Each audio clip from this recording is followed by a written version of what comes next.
This podcast is proud to be part of the TalkSport Fan Network. TalkSport. Powered by fans. The TalkSport Fan Network is proud to be partnering with Lotto from the National Lottery. All right, listen up. Lotto is the original millionaire maker. With draws every Wednesday and Saturday, you could become the next Lotto millionaire. How good would it be if you were next to win the Lotto jackpot? You can get involved and play this Saturday, so don't forget to buy your ticket by 7:30 p.m. You never know. Will you be the next millionaire? Rules and procedures apply. Players must be 18 or over.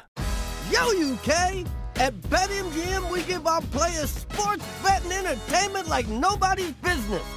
Football, horse racing, darts, boxing, tennis, golf, NFL, NBA. You name it, we got it.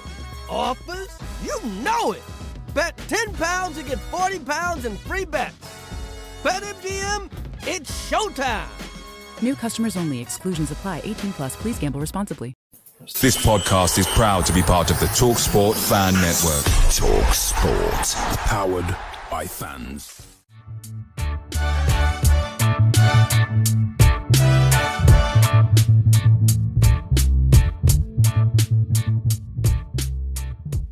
Hi, good evening to another away end. We get through the last of the international breaks within 2024, and I think it seems for everybody as though there have been more than ever.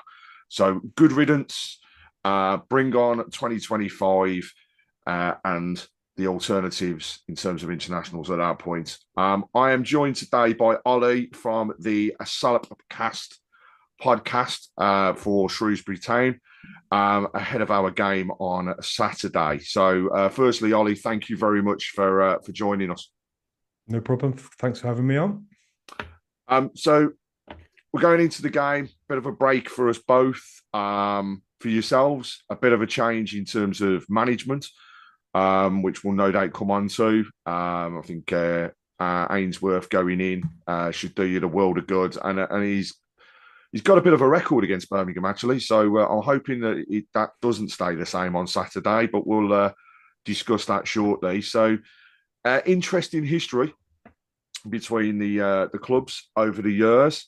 So when we look at our head-to-heads, it is 24 games, but Birmingham, yeah, they've lost 10 of those.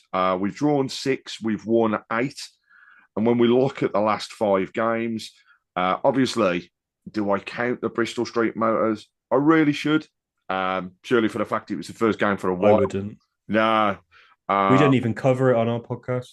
Do you know? We don't even mention the results. It's scary, really. I mean, it's not called the Bristol Street Motors anymore either, and I'm not even going to try and pronounce the new name. But what we've seen is the past 5 being a League Cup game back in 1994, along with 2 league games in 1994, and then we have taken a big jump into 2006, and then finally into this year, with the games that we've played against each other. All of them, I think, being close games. There's none that have really been over the top as far as scorelines is concerned. In fact, maximum we've seen is 2 goals in any of those games. So we go into Saturday after an international break, looking at, like I say, the change of management at Shrewsbury. So tell us a little bit, first of all, before we go into the game, about your podcast and the name. The name intrigues me.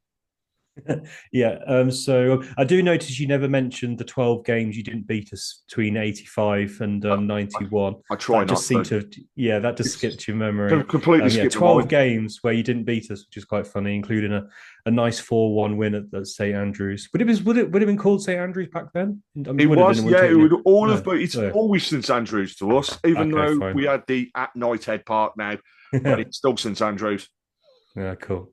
So, Salopcast. So, you might hear, or you should hear, Shrewsbury Town fans chant the word Salop at the game. And Salop, Shrewsbury being quite a posh town, so we've got a posh chant.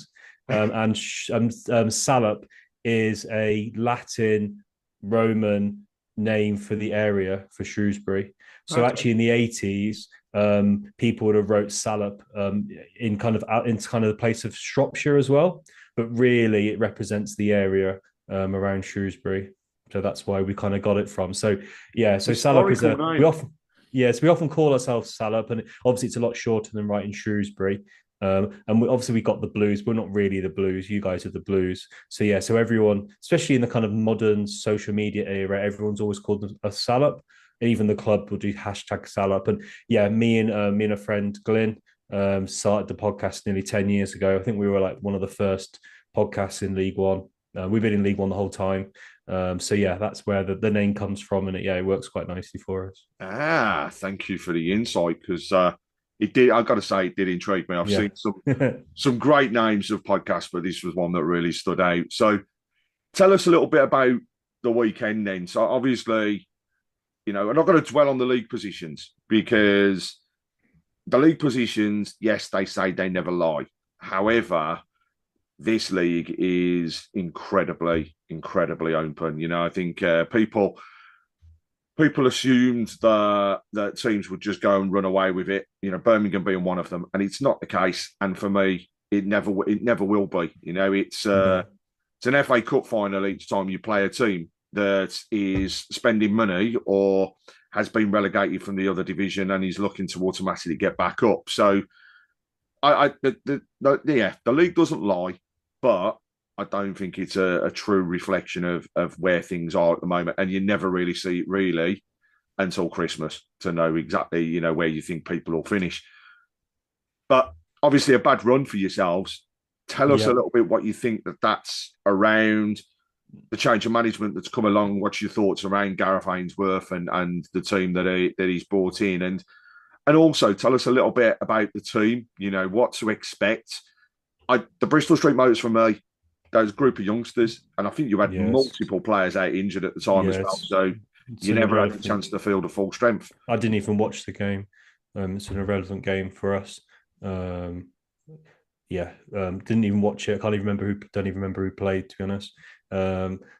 Season, maybe just going back a little bit. So you remember Steve Cottrell? Interesting character. How could we forget Steve Cottrell? Yeah, I won't swear on the podcast, but I'm not a big fan. Nor a Birmingham fans, don't worry. He was, and the club, when he was here, the club overspent. So then we got into quite a bit of debt for a club we didn't have a rich benefactor, unlike you guys. So we got in quite a bit of debt. Last 2 seasons, we've been cutting our cloth accordingly. And this year was the first kind of first time in quite a few years where our budget has been cut quite significantly. Mm-hmm. So we didn't have as much money to spend this year. And then on the back of that, we've recruited really poorly. And we've got a bunch of players that are less than the sum of their parts. Yep. And to be honest, the senior pros should be ashamed of themselves with the performances so far this year. They got Paul Hurst sacked, who was a manager who was a great affinity with Shrewsbury Town fans in the greatest season in the last 10 years, 2017-18. We had Dean Henderson on loan, Ben Godfrey on loan, Carlton Morris on loan, and then obviously a player obviously you guys are familiar with, Matt Sadler, in centre of our defence. Indeed. And we had 3 players there, Ben Godfrey alone went for 40 million to Everton. So we had 3 Premier League players in our team with some old guys and a couple of other young players in our team. We just did fantastically well. Paul Hurst came back, couldn't really kind of recreate the magic. He made quite a lot of mistakes, I think, as well. Team selection, obviously, he's heavily involved in recruitment in the summer, and we're in a kind of a bit of a bad situation now. Obviously, sacked. Our chairman is incredibly thin-skinned. Shrewsbury Town fans are chanting. Basically, chants about the chairman, and then I was quite surprised that Paul Hurst got sacked on a Sunday, and then quite quickly for Shrewsbury Town. We actually then got Gareth Ainsworth. And to be honest, most Shrewsbury Town fans are quite gobsmacked we managed to get a manager of his calibre. Yeah. Because we expected to get either untested coach with potential, which I don't mind too much. You know, look at Ipswich and some other clubs have done quite well going down that route. You guys are doing pretty well with an untried coach. I quite do like that approach. I think it's not necessarily a bad one. But then we've got Gareth Ainsworth, and yeah, I think a lot of people on the outside probably know why we've got Gareth Ainsworth. Why has he come to Shrewsbury? When you look at the league position, you know, we've been in League One for 10 years. We're the longest serving club in League One. You know, most of the time been in the bottom half. But there is a lot of rumours that we're going to have a takeover soon. Yeah. Which I think has attracted him to the project. And to be honest, like the culture, like God, if I could talk to the players, there'd be a lot of bombs in that conversation. The players are so let down. They've been so atrocious. And then Burton, so we've got Steve Parish, who's a West Midlands coach, been at Wolves and quite a lot of clubs. He took the team against Burton, and it was one of the worst performances I've seen in the last 20 years. It was absolutely atrocious. So to get Gareth Ainsworth in, a manager who is renowned for his culture, his man management, and probably giving them a bit of a rollicking, is like perfect for us. And the great thing is, I expected us to get a short-term manager because the takeover was coming. He signed an 18-month contract, but interestingly, I get the sense that he's come here for the long term. He hasn't come here for 6 months to the end of the season or even next season. I get the sense that he's come here for a long-term project. So do you think gives us a bit of hope? An appointment potentially of any new owners that are coming? Yeah, he must be, because he spoke. So yeah, so like it's quite fun for us. Obviously, you guys are a bigger club. You get more. I've had multiple podcast approaches and stuff. It's always funny. We're the only fan media. There's a blogger for Shrewsbury and one podcast. That's why I always joke we're the number one Shrewsbury podcast because we're the only one. So he's quite good because he brings us a bit more coverage, and he was on the BBC EFL podcast last night, and he was talking about the project and the takeover and how exciting it is. So yeah, it does seem like he's here for long term. So yeah, hope. Shrewsbury Town fans have had no hope. For the last 3 years, we scored less than a goal a game. So Birmingham fans might cry about your season in the Championship. I've got no sympathy at all. So for the last 3 years, we've been absolutely atrocious. We've won 3 games at home all year. We averaged less than a goal a game, and we've been absolutely dire. And it's been, really painful watching Shrewsbury Town. And Gareth Ainsworth is the first bit of, Paul Hurst coming back was quite fun at first, and we were quite hopeful. But we went back to kind of reality bit quite quickly. So Gareth Ainsworth and a takeover gives us a bit of glimmer of hope. And if ever, and Gareth Ainsworth said it himself, playing Birmingham City, who have signed a player with a transfer value 3 times our turnover, it's a perfect opportunity for us to shithouse ourselves to 3 points. Yeah, do you know, at the end of the day, this is the thing with this league as well, is yes, we've been out and spent a bit of money, but it's the team. Still 11v11. It's still the 11 you're up against, and it's how they set up and how they feel on the day as to ultimately how that result. And League One has come on so much. League One's incredible. League One has come on so much in the last 10 years. So it's like a silly thing to say. If you'd have put a League One player next to a Premier League player like 10 years ago, just physically, you'd have looked at them and gone, well, he's a bit chubby, whatever. He doesn't look. Yeah. And Shrewsbury Town have GPS tracking. They have cameras on stands at the training ground. We've got a very good training ground now. Mm-hmm. Dietitians, all that stuff. It's all there now. And obviously the tactics. We've got analysts as well. Yep. So it's the kind of there's been a lot of leveling, and that's why you saw Sunderland down here for years, Derby down here. Derby never beat us. Sunderland, I think, maybe got one decent result against us. And it's a tough division, as you're going to find out. And potentially you'll run away and get 100 points, which you might do. But there's been, as you know, there's a lot of teams that have been down here for quite a while. There is. So tell us a bit about what to expect on Saturday. Well, I don't know. That's the fun. It's the fun part, is because Gareth Ainsworth said in his pre-match that the players need a really clear plan. We can't keep, because Paul Hurst started playing the season 4-2-3-1. Yeah. Then because we were shipping goals, reverted to a back 3. which worked. We went to Bolton and nearly won, which is forgotten. And we picked up a couple of points, beat Crawley 5-3 away. We actually beat Crawley 5-3 away, playing 4-4-2 in the end because they went down to 10 men. So I've got absolutely zero clue what he's going to set up us on. Obviously, Gareth Ainsworth, I spoke to quite a few Wycombe fans. Over the time, he played 4-4-2, he played 3-4-3, played 3-5-2, 4-3-3. He played everything in the 11 years he was at Wycombe. So I imagine he's going to come to Shrewsbury and, guess play the formation he thinks is the best for the squad until we get to January. So I've absolutely no idea. But if we are having a takeover, and a few things he said on that EFL podcast, he said the players have got a chance to basically stay with Shrewsbury. So in some ways, they may be effectively playing for their careers. And if we do have a load of money coming in, players on £2,000 a week ain't that expensive to ship them off. No, that's right. Yeah. So, it's really exciting. It's a great game to have, obviously, a Midlands game. You guys are going to bring a load of fans. Shame it's at 12:30, but I literally have no idea, and I'm actually quite looking forward to it. And I haven't been looking forward to Shrewsbury game. It's been a chore, even watching it at home on Sky. So Birmingham that is the last season. Yeah, and that feeling's like when you're watching your team, and you would predict that 95% chance you're gonna lose and not even score. That's what's been like for us. And so obviously you can't predict how they'll line up, but players, they're still the same 11 probably that will start again as what ended your last one.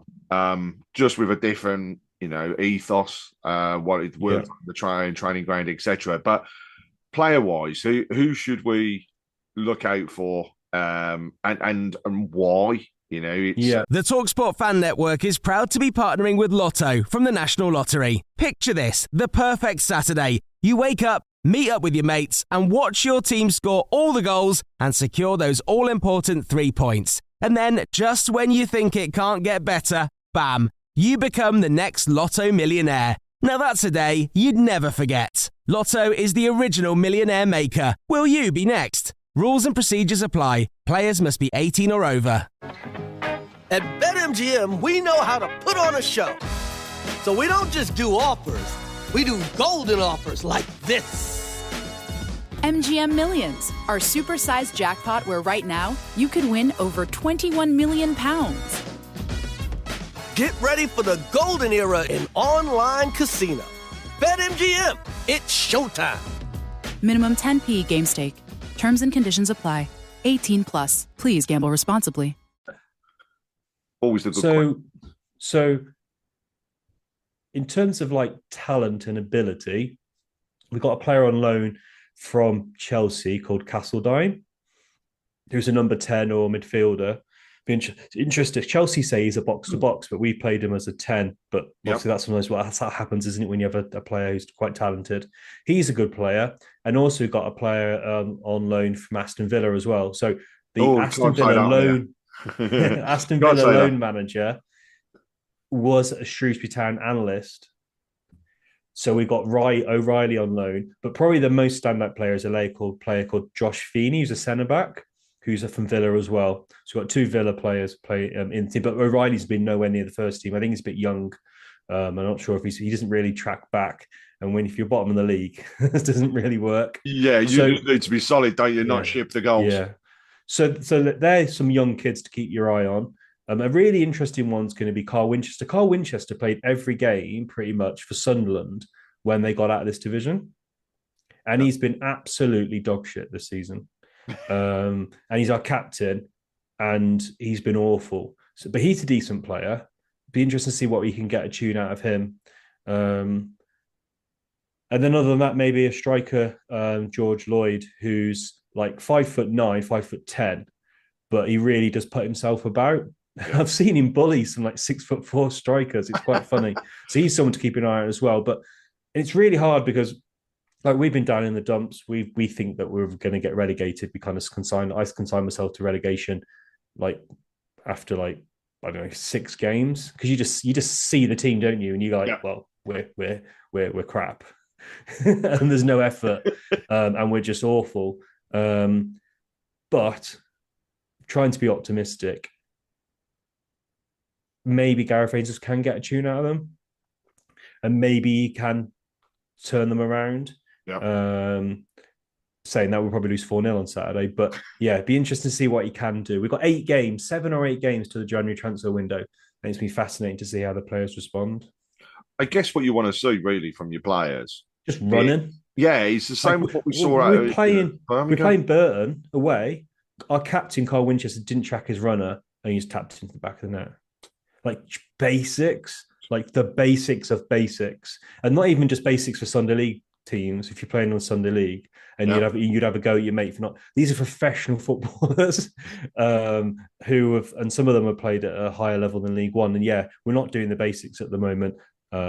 Like I don't like the phrase "lost the dressing room," but something was not right, and that's where Paul Hurst went. Normally, managers get sacked, don't they, when they the board don't think they've lost the player. So it's going to be fascinating. Obviously, Angel has had 2 weeks to prepare for this game, so it's going to be really interesting to see what he's done with his assistant Dobson.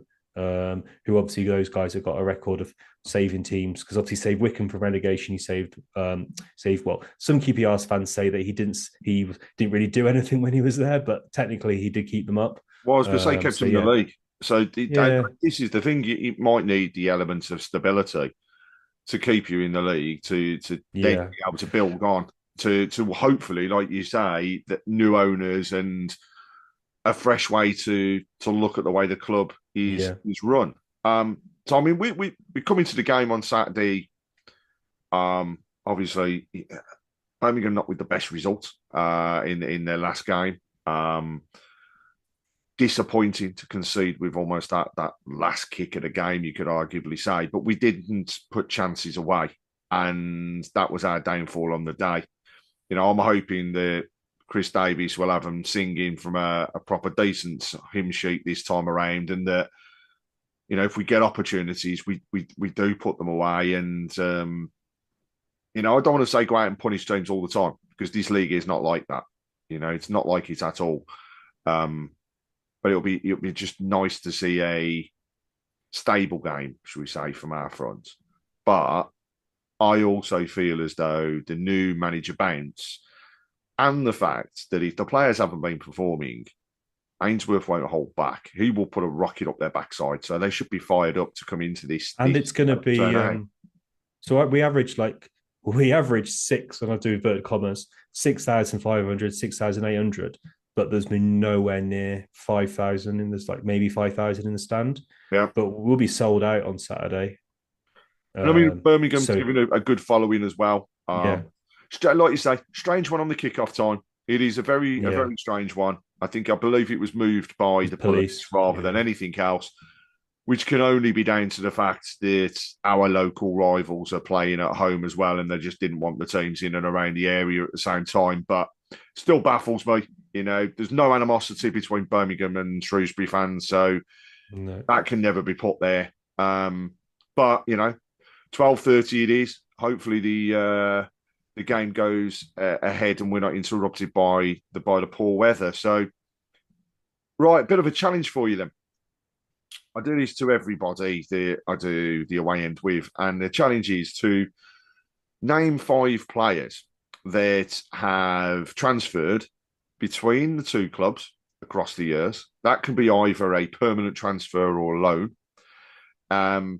or players that have represented both clubs. You've obviously mentioned one already. Yeah. I'll say I'll let you have him, because we do like him, and he's also a friend of Tilton Talk as well. So it's a definite one there. But can you name any others? So I'm looking for 4 more that have represented both clubs, and I've got quite a list over the years. Some names I don't recognise, whereas others definitely stand out. Thought of one more maybe. So Matt Sadler. Yep, who's a legend at this place. And when we sacked Paul Hurst, I was hoping that maybe we could steal him from Walsall, but I think that's probably given where we are. We could easily take a manager from League Two. We've done it before, but obviously he's on to a good wicket there, so I don't think he'd move to the bottom of the league. He's One, flying maybe mid-table. Flying Walsall at the moment. Yeah, he's great captain for us. Superb player. I thought he was absolutely brilliant. He's a good bloke. So he's one. And then David Davis. Indeed. Digger Davis. Another one. Yes. Yeah. So he played He a lot of moved games to you for under you. the Cottrell years, didn't he? Yeah, he was crap. He wasn't that much. He did a bit of a job in midfield, but he wasn't great for us. And other than that, I genuinely can't think of anyone. Obviously, the funny one where Joe Hart was rumoured to go to Birmingham at one point, but he didn't. And thank God he didn't, because we got £1 million from Man City when he got a one England cap. So that's a funny little story. But yeah, I can only think of Matt Sadler and David Davis. I'll kill myself, I'm sure, when you tell me some of the other names. You will do with some of the names, because in and around the same time. In fact, I think it was the same season that you got Digger Davis. You also got Sam Cosgrove on loan, who of course. Never hit the ground. He's the worst loan player in the history of Shrewsbury Town. He's probably one of the worst players ever to turn out for Birmingham. And it's really funny. One of the guys who does my podcast said that Sam Cosgrove's transfer to Birmingham has to have been money laundering. There's something behind it, telling you. It's definitely. And then luckily somehow we got rid of him. Literally, he's literally the worst loan player we've ever had. He was that bad, and he was on like $9,000 a week at Birmingham, and somehow we managed to get rid of him to AFC Wimbledon. It's going to be a good one. Another loan transfer came to you twice, actually. Was Kwasi Asante. Okay. So he was with you. You also had Asa Hall as well. Yeah. Asa Hall, he was all right for us. Yeah. Back in the days when you could have mini loans, like three game youngsters and everything else. Yeah. You also had midfielder Richard Scott in the 94-95 season. Then a true legend at Birmingham, and I've got to say, probably one of the fastest players I've ever seen play football. 93-94 on loan again to yourselves was Louis Donowa, and he was an absolute. I don't recognise that name, to be honest. I was 7, so that's my excuse. Well, if that's the case, you may or may not know this one, because this guy still to this day follows Birmingham all over the place. Home and away, without fail, will be at Shrewsbury on Saturday. And again, he's a true legend at Birmingham. And that's Robert Hopkins. So a story that will always be told with Hoppy is that, he was across the city, but would go to training wearing his Birmingham City badge around his neck. And then when he got his opportunity to move, he obviously did. Going back then many moons, we've got Dougie Bell, centre midfielder that moved in 89-90. Dave Geddes in 86-87. Jerry Daly in 85-86, and then really. I presume that these days they moved to Shrewsbury because they wanted to beat Birmingham. Probably was, because these are the times when you was on your run, yeah. And a lot of people don't know this, but yeah, Shrewsbury Town were in the Championship for 10 years. This is the thing. There is history. I mean, the furthest we can go back, and that I found in terms of player transfers, was 1960-61, and Jim McLaughlin, Gainer centre forward. So it tends to be that when you look at the players that have transferred between the clubs, you like a lot of our midfielders, and you've liked a lot of strikers. From an early kickoff in the Sunday League to the final whistle at Wembley. From local heroes to international icons, groundsmen to gaffers, grassroots to golden boots. When it comes to football, it's everyone's game. Wherever you're listening across the UK, get your mates together with Carling, the beer of football. 18 plus, always drink responsibly.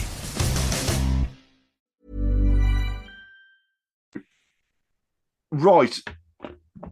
Well, you can then. So we come into it, like I say, after the break. Tell us what your heart says and what your head says in terms of the result at the weekend. So my head says it's going to be we'll make a terrible mistake in the first 15 minutes and the whole thing will just burst. It'll be incredibly demoralising. Then you won't even really try and you'll win 3-4-0. But my heart says that you'll hit the post, the crossbar, and the referee will do some dodgy decisions our way. Your fans will whinge for like months about the referee and it's not fair. And then we'll score from a corner where we like knock your goalkeeper over and score 1-0 in the 92nd minute. That's what I hope happens. I mean, I've got to say, based on the way that the performances are at the moment, you know, for me, it is. If I take the Bristol Street Motors game, you know, we played really well, possession, which has always been a factor with the games moving forwards now. And I think if we get an early goal, it could be 3, could be 4. But that's what my head is saying. And I would definitely agree with you if we hadn't changed manager. And this is the thing. And that's the wild card. And I think this is going to be a factor on the day. You know, I'm still going to say that I think Birmingham will win the game. But we should do, considering you will give us a fight. You will give us a fight. And that team should be up for it under a new manager. They're, as you've already mentioned, they're playing in effect for their positions for the next few weeks. But arguably, they're playing for. And none of them will play League One. Yep. If they fail from Shrewsbury, and you've seen this before, if you know, you could end up. God knows where you could end up if we let them go. Some of them might not even end up in the Football League anymore. Indeed, and it's what everybody. You know, you've got. By the sounds of it, something that's going to be aspirational for the club to look at and move forwards with in terms of new owners. And all of this should be a key factor for your players to take out. But I'm still going to stick with, I mean, I will go with a 2-0 win. If we score early, it could be more because I just think it'll be your heads will drop, unfortunately. But yeah, I'm sticking with 2 because I think it'll be a tough game. I know we were down there quite recently, but it's going to be a good one. It's a 12:30. It's a Saturday afternoon. It's going to be wet. It's going to be windy. It's going to be perfect football for me, or footballing weather when it comes to it. For when you've got 2 teams that want to really, you know, show what they can do, and looking forward to it. So thank you very much for joining us on the away end. We will definitely do this again when it comes to the return fixture at St Andrews at Knighthead Park. But on this front, I shall just say thank you very much again, Ollie, for your time. Here's to a good game at the weekend. I wish you all the best for the rest of the season, but I wish you have the worst game possible on Saturday. And thank you very much, and keep right on.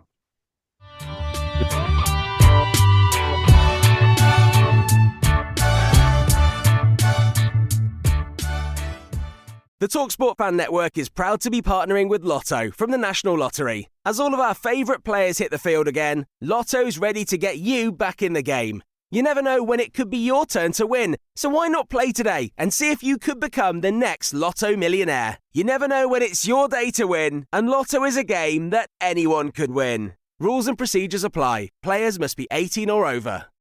Yo, UK! At BetMGM, we give our players sports betting entertainment like nobody's business. Football, horse racing, darts, boxing, tennis, golf, NFL, NBA. You name it, we got it. Offers? You know it. Bet £10 and get £40 in free bets. BetMGM, it's showtime. New customers only. Exclusions apply. 18 plus. Please gamble responsibly. This podcast is proud to be part of the TalkSport Fan Network. TalkSport. Powered by fans.